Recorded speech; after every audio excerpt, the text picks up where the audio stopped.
Today, we are doing a deep dive into the infrastructure that really powers your 4K experience. The stuff that works behind the scenes, you mean? Exactly. So if you're running multiple Ultra HD sources, like a gaming PC, a high-end streamer, maybe a Blu-ray player, You need them all going to one display, reliably. that's the headache we're going to talk about. Our mission today is to look at one specific solution for that, the PureLink UHDS-41R 4x1 HDMI 2.0 switcher. A 4-in, 1-out switcher. Yep.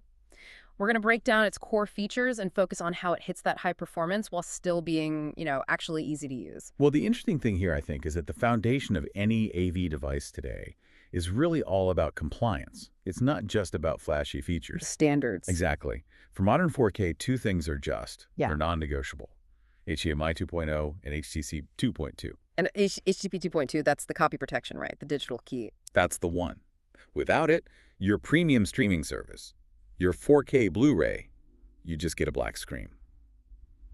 So this unit handles that security layer while supporting resolutions up to 49.6 by 2160 at a smooth 60 Hz. Okay, but that's a serious amount of data. It brings up the bandwidth question. Is 18 gigabits per second really enough to carry all that video signal without, say, compressing the color? It is. That 18 GBps is basically the minimum required to do exactly what you just said. Yeah. Carry uncompressed 4K with full color fidelity, what we call Chroma 4.4.4. So no weird color banding or artifacts? None. You get the full untouched signal. And just looking at it, I mean, the physical design, they built this thing like a tank. It's an all-metal enclosure ready to be mounted in a standard 19-inch equipment rack. So performance is solid, but I think the real enemy in high-end AV for most people is just complexity. Oh, absolutely. You wire everything up, you sit down to watch a movie, and you spend the next hour fighting signal errors. Automation has to step up, doesn't it? Precisely. And that leads us to a feature called auto-EDID management. EDID. Okay, break that down for us. So EDID is like this constant negotiation happening between your source and your display. They're trying to figure out the perfect resolution and audio format. The famous digital handshake. That's it. And when that handshake fails, you get flickering screens or no picture at all. Auto-EDID just simplifies that whole process. It makes sure the source delivers the optimal format without you having to manually mess with settings. That alone sounds like it's worth the price of admission. What about just switching between your inputs? It's designed to be seamless. I mean, you can switch manually, of course, but it uses automatic input switching based on signal detection. So you power on your PlayStation? And the switcher sees that active signal and automatically routes it to the display. It's also super versatile. You can run DDI and even DisplayPort sources with adapters, and it keeps full 3D compatibility if you still use that format. Let's focus on audio for a minute. It's something that often gets overlooked when we get excited about video bandwidth. A huge part of the experience. And this brings in an essential feature, audio return channel, or ARC. Right. ARC is huge for clean installs, isn't it? It lets the TV send audio back to your receiver. Exactly. If you're using your TV's built-in streaming apps, the audio goes back down that same HDMI cable.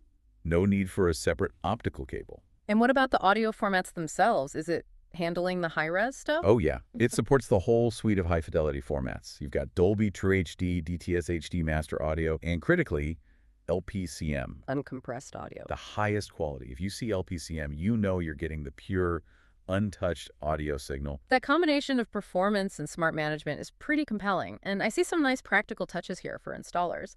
Low power consumption, just 2.5 watts, and a 3-year warranty. In context, this device is designed to be the invisible, reliable backbone for these complex setups. The hub? The hub, yeah. It takes 4 high bandwidth inputs and just merges them. It creates a single, compliant, and really reliable signal for your Ultra HD screen. A solid foundation, for sure. But, technology moves incredibly fast. It always does. So here's a final provocative thought for you to chew on.